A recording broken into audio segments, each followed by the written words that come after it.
Mon témoignage, j'existais pas. J'en ai pas. J'étais rien, absolument rien. J'étais pas désiré, j'étais pas regardé, j'étais pas important. J'étais rien. Mais un jour je suis né. J'étais un mort vivant autrefois, mais un jour je suis né. J'ai rencontré Jésus-Christ, la vie. Et il a changé ma vie. Il a changé ma vie. Aujourd'hui, je suis rien. Si je suis un petit peu regardé, c'est Jésus en moi qu'on regarde. C'est Jésus avec moi qu'on regarde. Mais pas moi. Moi, je suis rien. Absolument rien. Je suis ce que je suis par la grâce de Dieu. C'est-à-dire, c'est une faveur imméritée, je ne la méritais pas, même si j'étais mort. Je ne la méritais pas. Jésus, c'est la vie et la résurrection. Et ça, c'est merveilleux. Mes amis, j'ai ces paroles qui viennent dans mon cœur, elles se trouvent dans l'évangile de Matthieu 17 ou 18, vous vérifierez. J'aime parler de ce passage-là. Vous savez que j'aime souvent évangéliser. Et Jésus a appelé ses disciples avec lui, Pierre, Jacques et Jean.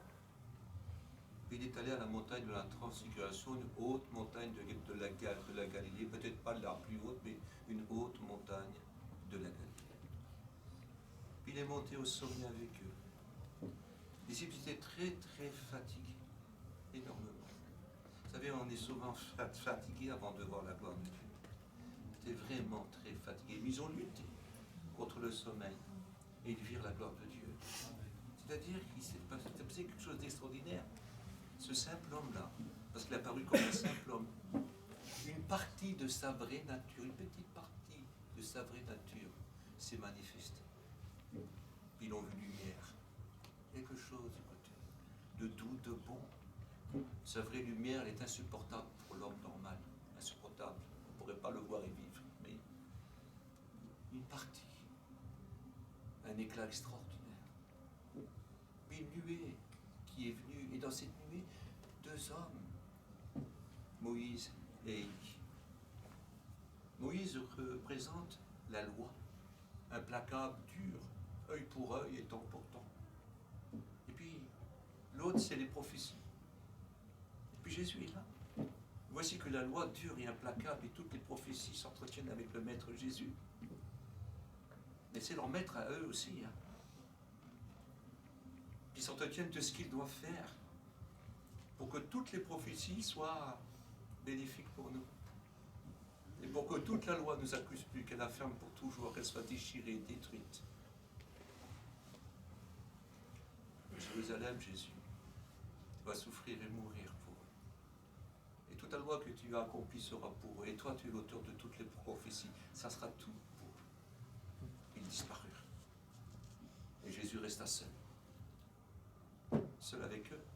Ils ont eu peur, ils avaient peur. Je dis, mais ne craignez pas. Ne craignez pas. Et quand il dit qu'ils ne craignent pas, le ciel s'ouvre et Dieu parle. Et il dit, voici mon fils bien-aimé, dit Dieu, en qui j'ai mis tout mon amour. Écoutez-le. Parce que rien ne remplace l'amour de Dieu, rien ne peut nourrir aussi bien, rien ne peut abreuver aussi bien, rien ne peut donner cette même espérance. Parce que cette espérance, c'est l'œuvre de Jésus-Christ. Il a tout accompli. Amen. Et il le dira, j'ai tout accompli. Quel cri de triomphe. Il a toujours été plus grand, hein, mais il s'est mis à notre place. Il a pris notre force. À chaque fois qu'il a eu affaire au diable, il a pris notre force. Si simplement quand il le chassait des cordes et des hommes, là, vous voyez, c'était Dieu qui leur parlait. Mais quand il a eu affaire, quand il a eu persécuté, tenté en toutes choses, mais sans jamais pécher, il l'a fait avec un corps d'homme. Il l'a fait dans son corps, 100% homme. Il l'a vaincu pour nous, pour toujours. Amen. Amen. On peut profiter pleinement de l'amour de Dieu. Et Jésus le fait très bien comprendre quand il dit « Dieu a tant aimé le monde qu'il a donné son Fils unique, afin que quiconque croit en lui ne périsse point, mais qu'il ait la vie éternelle. » Et puis il faut rajouter, il veut, et j'aime ces versets-là. Il dit « Car en effet, Jésus dit, Dieu n'a pas envoyé son Fils dans le monde pour qu'il juge le monde, mais pour que le monde soit sauvé par lui. » Et je vais vous dire, c'était tout l'amour de Dieu. Comme le frère a dit, Jésus est sorti du cœur. Et du cœur, c'était l'amour. Et puis c'était tout l'amour de Dieu. Et Christ est mort par amour pour nous. Mais aujourd'hui, il vit par amour pour nous. Que Dieu vous bénisse. Amen.